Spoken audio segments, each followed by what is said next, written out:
present a little bit on that. And Amy and Maria already gave a very excellent introduction to some of the things that I want to talk about. Mostly when we think about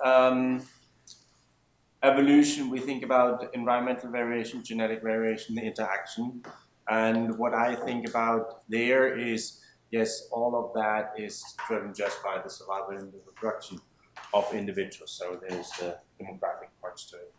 But in addition, we see also this demographic stochasticity that has nothing to do necessarily with the environmental or the genetic variation. That is what I'm partly interested in, because also this influences evolutionary dynamics, and few people think about that, right? Very few people think about that. We look into clonal systems, so here isogenic bacteria in more or less an identical environment.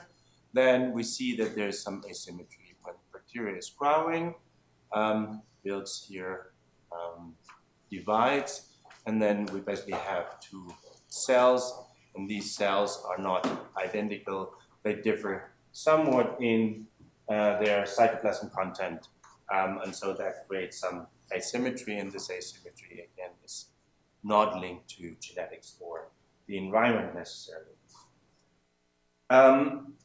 We can also look at this same process under the aspect that when the individuals are dividing, there is a new cell wall built here. And it keeps the old cell wall, and it has a new cell wall. That way, we have kind of an old pole and a new pole of the cell. And the question is then, is there some asymmetry related to this old pole and new pole process? And often in terms of aging, we think about some damage that might be asymmetrically divided between these two cells. We can also simplify that as this is the mother cell or the mother lineage, and we have daughter cells that are coming off. And I use this term because I think it's a little bit easier to understand. This heterogeneity or asymmetry, I will evaluate using a general stress response, RPOS. It regulates about 10% of all E. coli genes, and it has both householding functions. It's also general stress response, but it's also associated with the transition into stationary phase. So what we aim to do is quantify kind of like these molecular dynamics and link it to the demographic fates of the cells. And what we do there is using a microfluidic device. Here we see a kind of a lab on chip. So we have on a little cover slide, there's a PDMS chip, and now we are basically diving into this thing that's also called the mother machine. But there's a huge amount of media flowing in, huge amount related to the amount of bacteria that is in there. And so it's highly controlled with respect to the temperature, with respect to the amount of media. So, and then we have our cells sitting here in the side channels, and our focus cell is this cell that sits at the dead end of these channels. This is a phase contrast view of it. This is with the RPS expression. And what you can see, yes, cells are growing at different rates. Also lineages seem to grow at different rates. They divide at different sizes. And here we see as well there's differences in gene expression between these different lineages, and also we see kind of waves within the lineages. Again, this is all non-genetic, non-environmental driven. So if we look into that, this is Audrey. She did most of the experiments here, all of the experiments here. So this is a single cell across time. We see the up and down regulation of this RPS expression. RPS is also negatively correlated with growth rate or cell elongation rate. So basically, we have high growth rates, we have low RPS expression. If we have high RPS expression, we have low growth or division, and growth is related to division. So basically, this has some meaning in terms of fitness reproduction. And the question is that how do these gene expression dynamics influence the demographic traits of the individuals and also the demographic dynamics? I don't need to give you much of the introduction to the structured population model, so that's kind of what we can do with this. So we have three age classes here. We have our fertilities, we have our survival probabilities. Amy gave a much better introduction than I can give. But what we can see, it's just like differential equations, and we just rewrite them in a matrix form. And what I will show later on is like using more a classical differential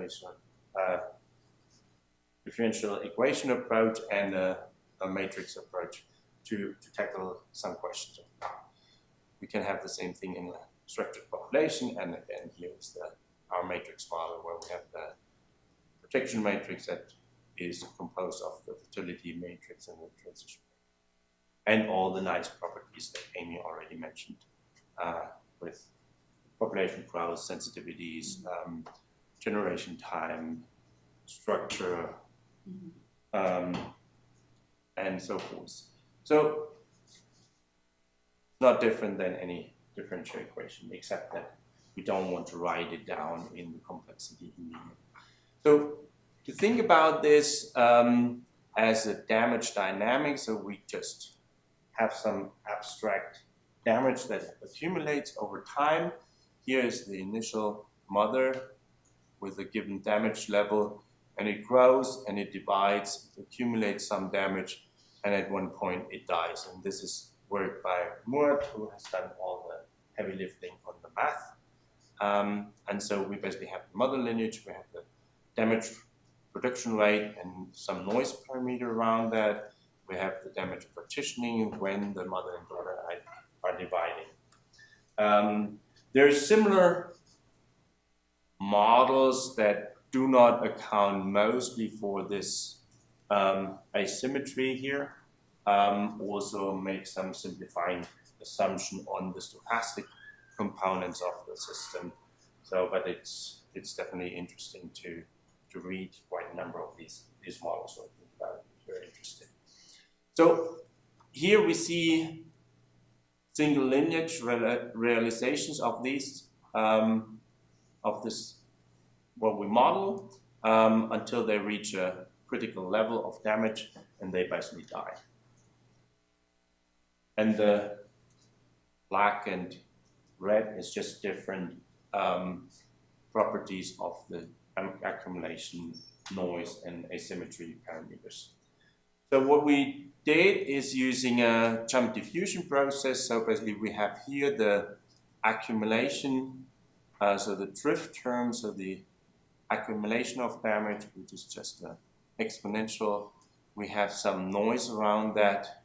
So basically it's not such perfectly predictable, but that follows the trend. And we have this jump process. So when cells are dividing, basically there is this asymmetry, and suddenly you have much more damage, or you basically keep the same damage as there's asymmetry. And we focus on this mother lineage, so we don't track the daughter lineages for this asymmetry, but you can also do it similarly. And we have both a simulation approach to it and also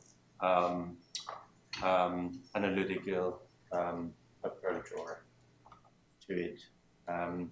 What we're interested in, how do these molecular parameters basically scale then to the demographic parameters or different demographic distributions? Because often we see these distributions, or we measure these distributions, and we would like to know how do they come about and what drives them.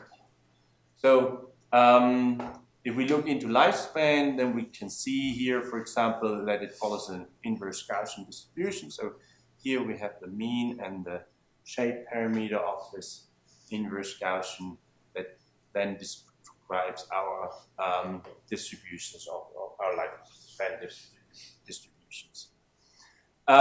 We can also look then here into probability density functions of the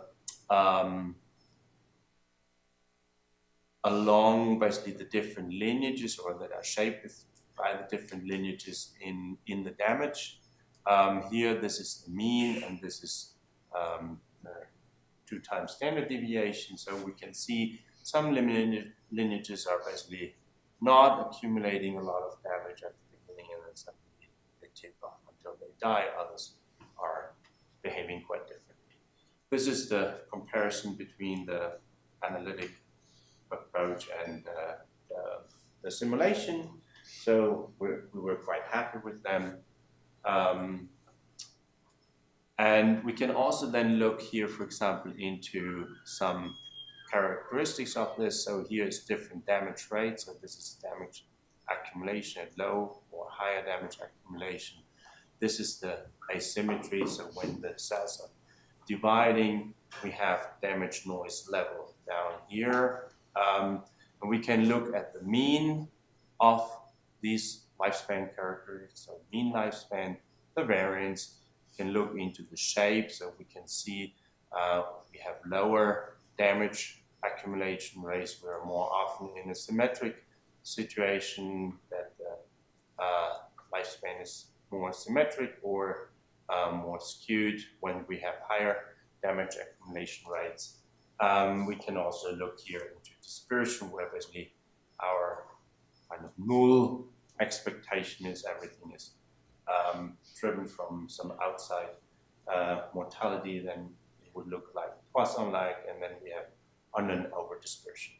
So these are nice ways of linking, again, the underlying characteristics to some demographic features. We can also fit it to actual model, that actual data that is observed. So basically here survival mortality rates, and compared to a classical Maychem model, they really perform almost always much better and explain things better. There's also some interesting features that we have discovered that we were not aware of before, but I'm not going into much detail. So now that was kind of this jump diffusion approach, classical differential equation.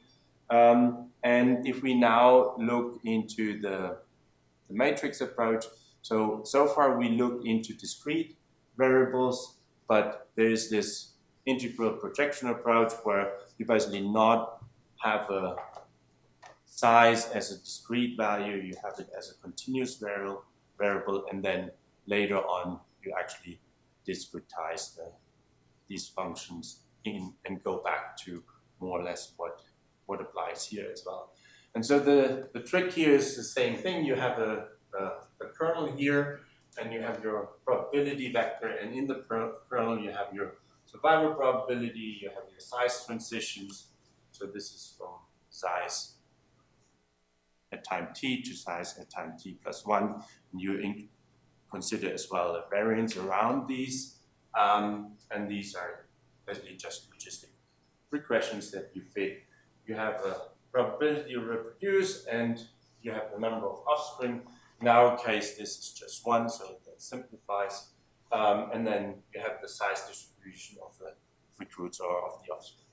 So this is when we have one variable such as size. What we did is expand this to 2 variables. So we wanted to track at the same time our RPRS and our size. And then it looks just by adding here, like instead of size, you just have the 2 variables. There's a little bit more complication behind it because you need to estimate the covariates and so forth. But in principle, the approach is the same. So if we look here into this survival, so it depends on the length of the cell and the RPS level. We see there's not much effect of the RPS. This is the probability to divide. And then we have here, for example, the offspring distribution. So here's the length of the mother. There's something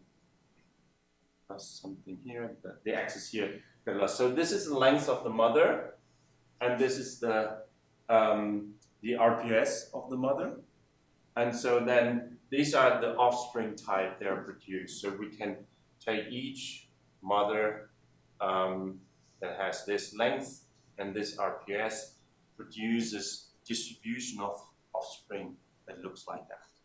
So again, with the length of the daughter and the RPS of the daughter. We can also then look into the growth rates, and there, since in a regular approach, you would just say, well, okay, the mother is basically does not change its size, but for us, because the cell is dividing from a large cell into two smaller cells, so then we basically separate out when the mother is dividing, we have this distribution, or when the mother is only growing, then we have the other one, and then we just weigh these two. How often do you divide? How often do you only grow? And that gives us basically the joint growth and division weighted transitions here. And it looks like that these matrices are all or sparse. So there's, in fact, it's just very small numbers largely, but obviously we can also assume that they're sparse. And one of the problems then comes back to the question, how do we deal with such matrices? I can just do a brute force and just vectorize everything and then multiply and do my whole spiel, or we're thinking about nice ways of doing it. Tolja has suggested to do adaptive integration using Markov chains. Other aspects, maybe what Noah mentioned, or Ilya, you might have some ideas how to deal efficiently with that. So this is just a way of dealing with sparse matrices.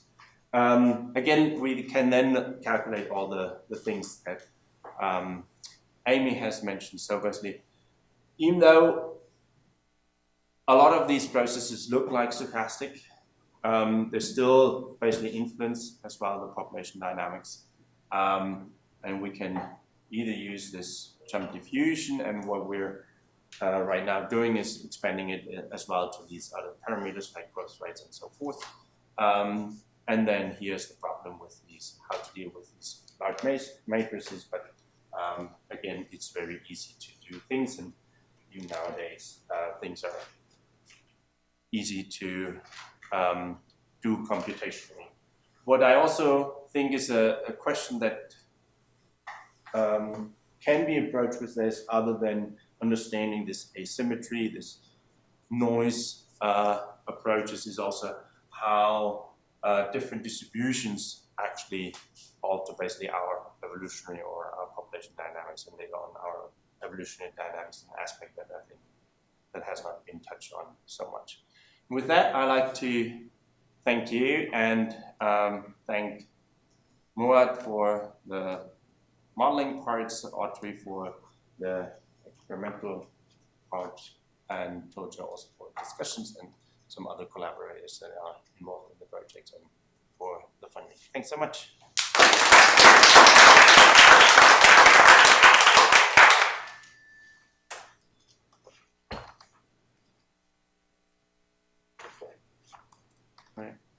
So Ulrich, I really enjoyed this talk.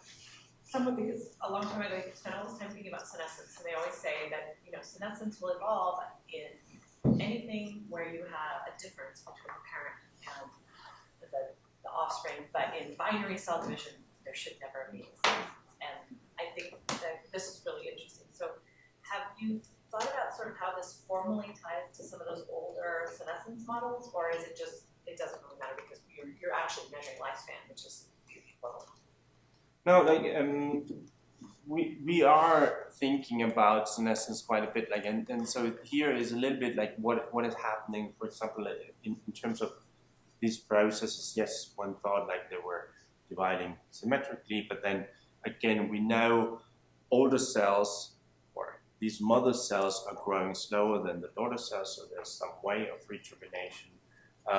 We also see within the cell already that here, so this is after, right after the division, this is the RPOS.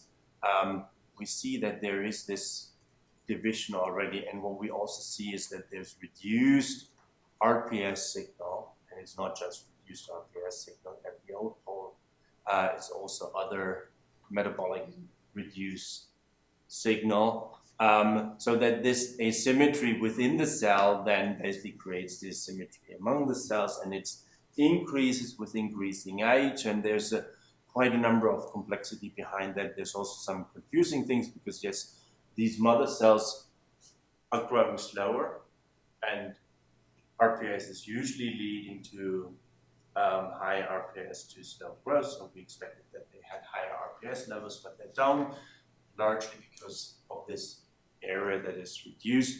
And also what we found is like people thought like, yes, bacteria just divide symmetrically, and what we see is with an increase of this age, potentially an increase of this non-active area, that mother cells are actually slightly larger, so we actually get an asymmetry even there. So people have not thought about that, but even beyond that, you can think about a lot of ways of asymmetry and how it influences aging, and this is something that we do as well. Great.